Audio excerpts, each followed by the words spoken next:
Ziglar. Inspiring true performance. A number of years ago, Laurie Majors, my executive assistant, got a phone call from a lady in Birmingham, Alabama. At the end of the conversation, she said, Zig, she said, I believe this woman thinks she's got an impossible problem, but I believe you can solve that problem with her in just a few minutes if you will spend that time with her. I said, well, Laurie, tell her to meet me backstage. I'll get there about 10 minutes early. My schedule was such that was about all I had. Well, I got there, and I was on backstage behind the curtain on one side. She spotted me from the other side, and as she walked across the stage, I have never seen as much anger in a human being in my life as I saw in her. She almost started crying when she saw me. She said, oh, I'm just so glad to see you. I got this horrible job. I hate it. I hate everything about it. I hate everybody down there. I mean, you talking about negative nails, she was it. She said, can you help me? Now, understand, I've only got about 10 minutes. So I looked at her, and one thing I have learned, I don't do counseling, but I talk with a lot of people who do, in psychology, psychiatry, and the ministry. And they tell me that everybody who comes to you with a problem are not necessarily looking for a solution. I couldn't understand that for a long time. Why do they bring you a problem if they don't want to solve it? Well, I can tell you why. They want to tell you about it, you about it, you about it, you about it, and you about it. And if you foul up the deal and solve the problem, they can't tell you again, you again. They want the attention that goes with the problem, and every company just about it has that kind of an individual. They want the attention that goes with griping and complaining. Well, I looked at the lady, and it wasn't unkindly, but firmly I said to her, yes, and you know, ma'am, I'm afraid your problem is about to get worse. She said, what do you mean? I said, I believe they're going to fire you.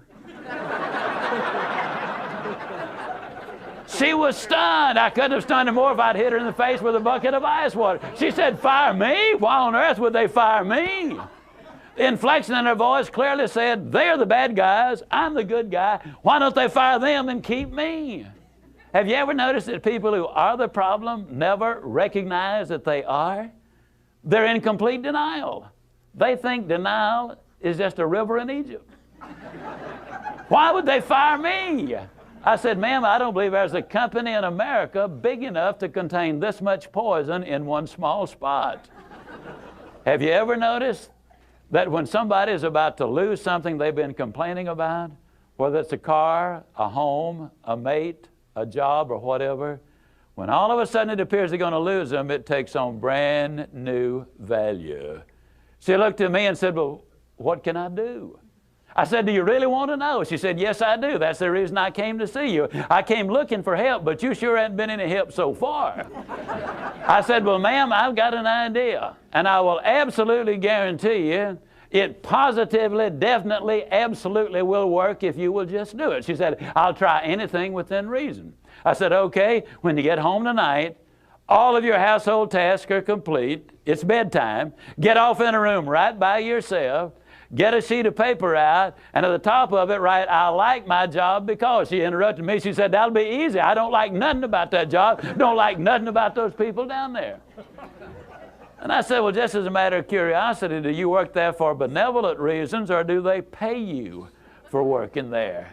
She said, well, I got to confess, they pay me. And I said, and you don't like to be paid? Oh, she said, yes, I do. I said, okay, tell you what you do. Open your notebook right now. We'll start our list of the things you like about your job. They pay you for working there, and you do like it, don't you? She said, absolutely. But she just stood there. I said, no, open your notebook now, and we'll get busy on the list. She just stood there. I said, ma'am, let me tell you what my experience in life has been. I've discovered that in 100% of the cases, no exceptions, people who won't take step number one never take step number two. You see, she had come to me with an impossible dream. Her dream was that nice Mr. Ziglar was going to solve all of her problems, and she would live happily ever after. Well, folks, I got news for you. I can't solve her problems. I can't solve your problems. But I will give you some steps that I'll absolutely, definitely, and positively will work for you, as it worked eventually for her. I said, well, ma'am, let me tell you something. Unless you're willing to take step number one right now, it's been nice talking with you. She angrily opened her notebook. Before we got through, there were 22 things she liked about her job. Not only did they pay her for working there, they paid her above average. She had 3 weeks vacation with pay. She had a retirement program. She was in on profit sharing. She had health insurance, life insurance, and accident insurance. She lived less than 10 minutes from home. She was in on management decisions. The company sent her to 3 seminars a year to be paid for. She had her own private office and parking place. 22 things that she liked about her job. Now I said, ma'am, when you get home tonight, everything is finished. Get off in a room right by yourself. Close the doors, change one word from I like my job to I love my job. Get in front of that mirror, and folks, I cannot say this strongly enough, but I'm going to try. The eyes are the windows of the soul. Look yourself in the eye, and with excitement and enthusiasm, say, I love my job because they pay me for working there. I love my job because they pay me above average for working there. I love my job because I have a wonderful insurance program. I love my job before every one of the statements. You will sleep better that night. You see, there's something hidden in what I'm saying to you now. When she says, I like my job, she's really saying, I'm grateful for my job. And of all of the emotions we can have, according to Hans Selye, the #1 stress specialist in America, the healthiest of all human emotions is gratitude.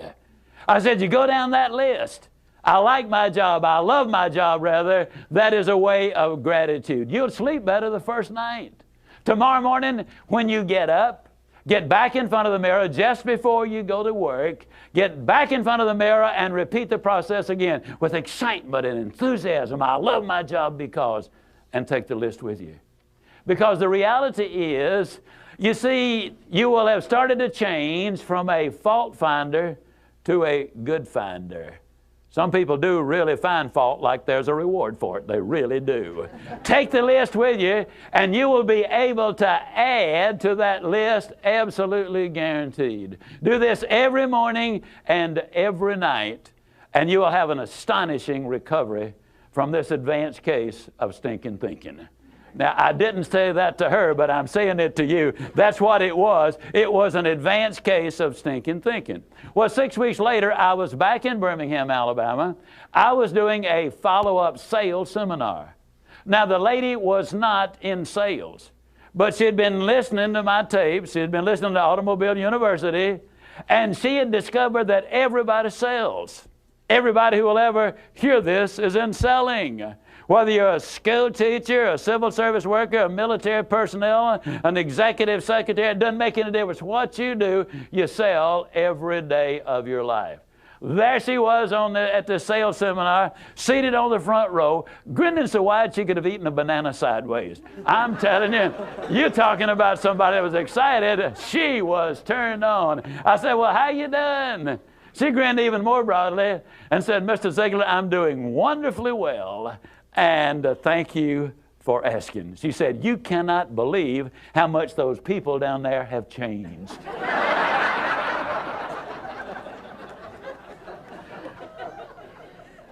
I got to lay it on the line, folks. You're not going to change anybody else till you change you. Everything really does begin with you.